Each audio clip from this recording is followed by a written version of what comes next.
बिस्मिल्लाहिर्रहमानिर्रहीम। अस्सलाम वालेकुम वरहमतुल्लाहि वबरकातुहू। उम्मीद करती हूँ आप सब स्टूडेंट्स खैर खैरियत से होंगे, ईमान की बेहतरीन हालत में होंगे। सूरह बकरा आयत नंबर 42, 43, 45। और हक को बातिल के साथ खलत मलत ना करो और ना हक को छुपाओ, तुम्हें तो खुद इसका इल्म है। और नमाज़ों को कायम करो और ज़कात दो और रकू करने वालों के साथ रकू करो। ये बहुत अच्छा पॉइंट है। क्या लोगों को भलाइयों का हुक्म करते हो और ख़ुद अपने आप को भूल जाते हो, बावजूद ये कि तुम किताब पढ़ते हो? क्या इतनी भी तुम में समझ नहीं? कितनी खूबसूरत आयत है, माशाल्लाह। अच्छा, तो आज इंशाअल्लाह ताला हम करने जा रहे हैं काफ और लाम। काफ और लाम आपका सेम अलिफ बेज़वी की तरह है। अब यहाँ पे जो है एक चीज़ बताना भूल गई, वो ये था कि ये आप देख रहे इसको बिल्कुल यहाँ से जब ये आप पेंसिल से फेरेंगे फिर नीचे आएंगे तो ये आपके पास क्या बन गए, एक अंडे की शक्ल बन गई है। तो ये पॉइंट जो है वो पिछले लेसन में बताना मैं भूल गई थी कि ये आपके पास इसी वजह से इसका नाम बेज़वी रखा गया। अंडे की तरह इसकी शक्ल होती है, जिसकी वजह से इसका नाम अलिफ बेज़वी रखा गया। अब इसको आपने समझना है और काफ और लाम इससे बनेगा। अब वो कैसे, पहले आपने समझना है, ठीक है। कैलीग्राफी समझते हैं 80%, 20% आप फिर कलम से लिख पाते हैं। जब तक नहीं समझेंगे आप लिख नहीं पाएंगे। तो ये आपके पास अलिफ बेज़वी था आपके पास यूं करके। इसको मैं 2 दफ़ा बना लेती हूँ यूं। अच्छा, ये अलिफ बेज़वी आपके पास है। अगर इसके ऊपर जो है मैं यूं नोक से एक डंडी बनाऊं तो इसकी शक्ल किसकी तरह है, काफ की तरह। इस पॉइंट को समझना है। अभी ये पॉइंट जो है पीछे है, इस पॉइंट से आगे क्रॉस नहीं हुआ। ये अलिफ बेज़वी की तरह है। इसके ऊपर आपने डंडा दिया, ठीक है, डंडा लगाया तो ये आपके पास जो है काफ बन गया। अब जो आपके पास ये वाला अलिफ है, इस जुल्फ को आप मज़ीद आगे लेके जाए और एक नुक्ता नीचे तक इसको यूं यहाँ पे लेके आए तो ये आपके पास क्या बन जाएगा, लाम। बहुत सिंपल है। तो इनका बिल्कुल जो है अलिफ बेज़वी की तरह आपने पूरा इसको बना लेना है। इसकी मेजरमेंट होगी वो मैं आपको बता दूंगी। तो बहुत आसान है फिर आपको लिखना, ठीक है। आपने करना ये है कि पेज को जो है ना आपने इस तरह वर्टिकली लेना है और फिर आपने नीचे से जो है अलिफ बेज़वी लिखना है आपने, क्योंकि ऊपर इसकी डंडी आएगी तो डंडी के लिए भी थोड़ा सा स्पेस होना चाहिए, इस वजह से नीचे से आप थोड़ा लिखिए। इंशाल्लाह ताला आपकी जो अलिफ बेज़वी है उसकी इतनी प्रैक्टिस हो जाएगी कि आप जो है इसको विदाउट कट भी, विदाउट नुक्तास भी आप बहुत अच्छा लिखेंगे इंशाल्लाह। अच्छा, एक ऊपर आपने लगाना है, एक नीचे। और स्टार्ट आपने कहाँ से लेना है, स्टार्ट आपने लेना है इससे थोड़ा फासले पे, यहाँ से। और कहाँ तक आपने जाना है, 4th नंबर जो आपके पास है उसके मिड तक। तो आपने इसको यूँ नीचे की तरफ ड्रैग करना है, बिल्कुल स्ट्रेट ड्रैग कर दिया आपने। अब यहाँ पे इस लाइन के ऊपर एक आपने नुक्ता लगाना है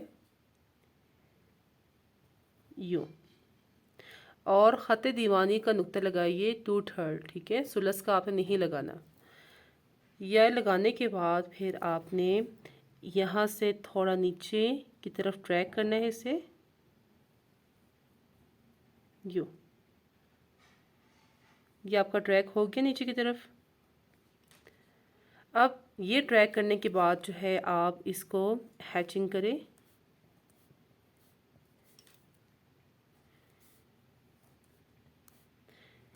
नाइन्टी डिग्री एंगल पे ही आपका है कलम, और नीचे की तरफ आप आए यूँ। नाउ आप इसे ट्रेस करें यूँ आपने पूरा कलम रखना है और कलम को आपने 90 सीधा, बिल्कुल सीधा नीचे की तरफ लेके आना है, यूँ इस लाइन तक। यहाँ से फिर आप कलम को 90 डिग्री एंगल पे ही रखें और आगे की तरफ इसे घुमाएं। नीचे पहले एकदम आपने आगे की तरफ नहीं करना, पहले थोड़ा सा नीचे, इसके साथ आपने इसको गुजारना है।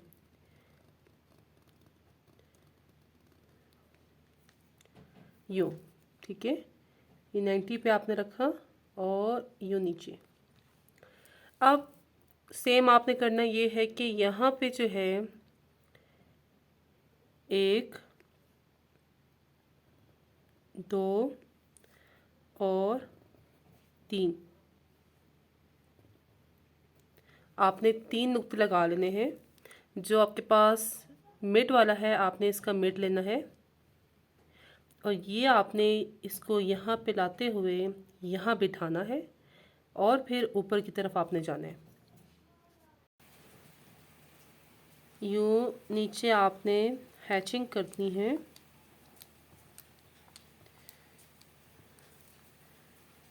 और फिर इसी जैसे आपने यहाँ पे नीचे लेके गए, गोलाई दी आपने, वैसे ही आपने यहाँ पे भी फिर आहिस्ता आहिस्ता करते हुए ऊपर की तरफ आना है।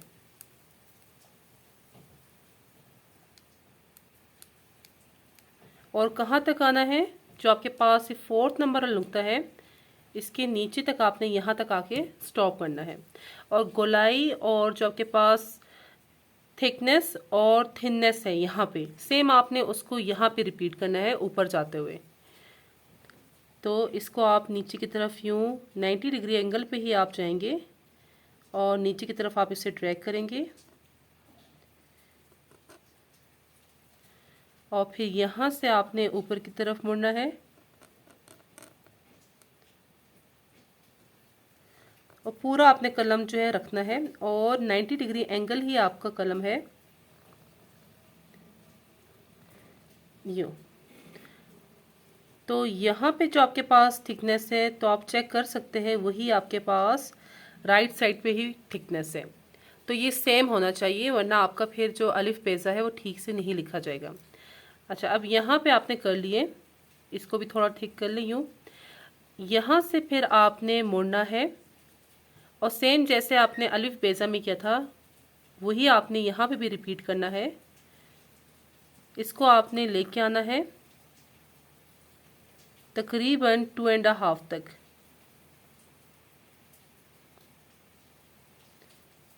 यूँ। और जो थिकनेस यहाँ पे आहिस्ता आहिस्ता होते हुए कम होगी और फिर आखिर में जाके बारीक हो जाएगी। तो ये आपके पास नीचे वाला पार्ट है काफ का। अब काफ की जो डंडी है वो बनाते हैं। काफ की डंडी के लिए आपको एक कर्व सा बनाना है। अब उस कर्व की जो लेंथ है, विड्थ है, वो देख लेते हैं। जो आपके पास ऊपर वाला फर्स्ट नुक्ता है उसके नीचे आपने एक लाइन यूँ ड्रॉ करनी है, सीधी। यूँ आप सीधी लाइन ड्रॉ करेंगे और फिर आपने इस साइड पे लेंथ के लिए जो डंडी है, ठीक है, उसकी लेंथ आपने ड्रॉ करनी है। तो लेंथ जो आपके पास डंडी की है वो 5 नुक्ते हैं।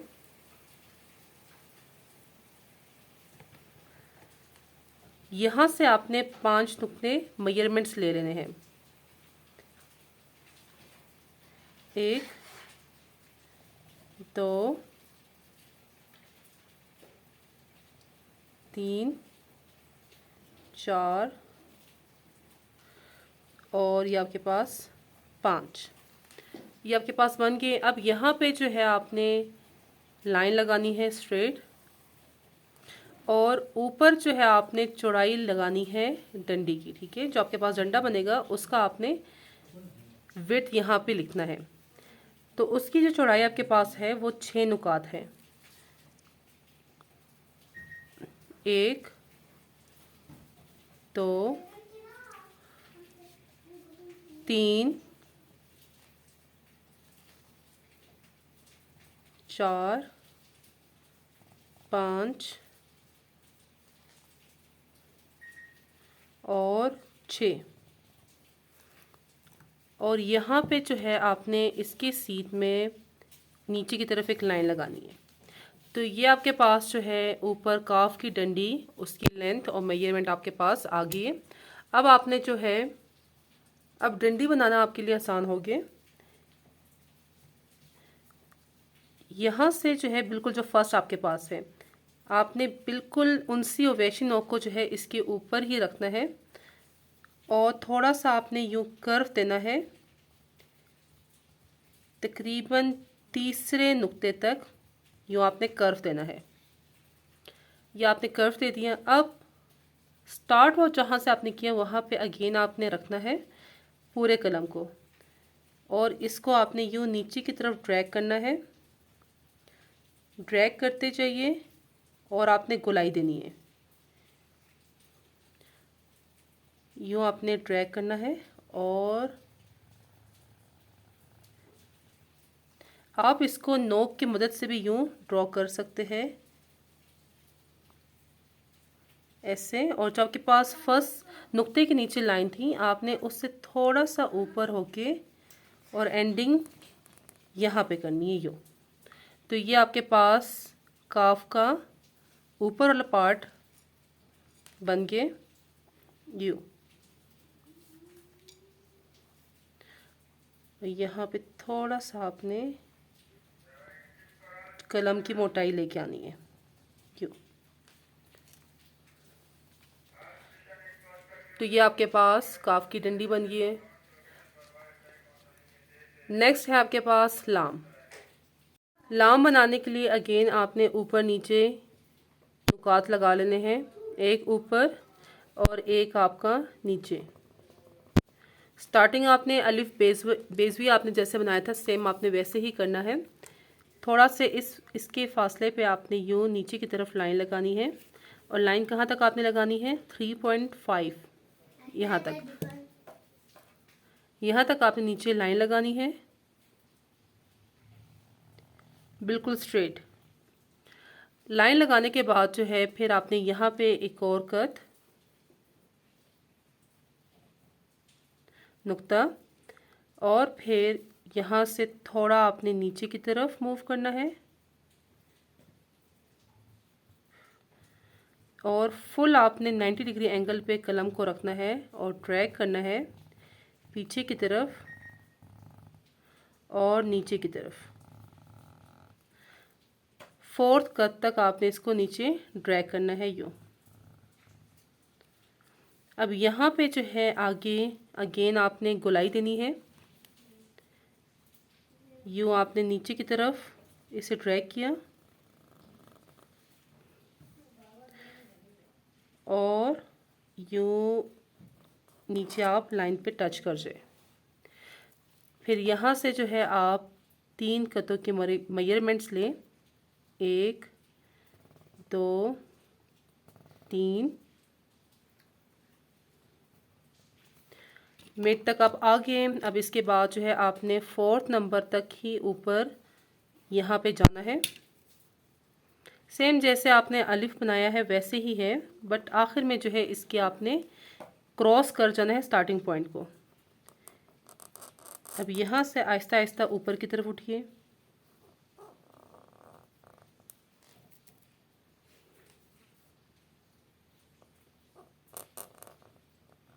नाइन्टी डिग्री एंगल पे ही आपका कलम होना चाहिए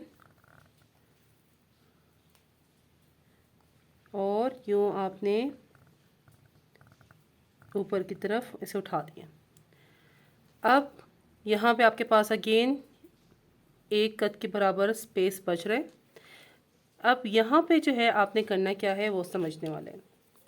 आपने जो फर्स्ट नंबर वाला आपके पास नुक्ता है, यहाँ से आपने इसका जुल्फ निकालना है और जुल्फ जो है वो क्रॉस होते हुए यूँ गोलाई में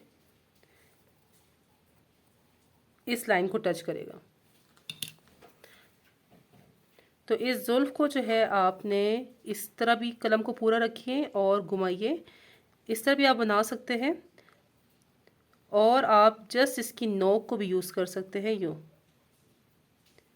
यहाँ से फिर आप नोक को यूज़ करें और यहाँ पे आप एंडिंग करें।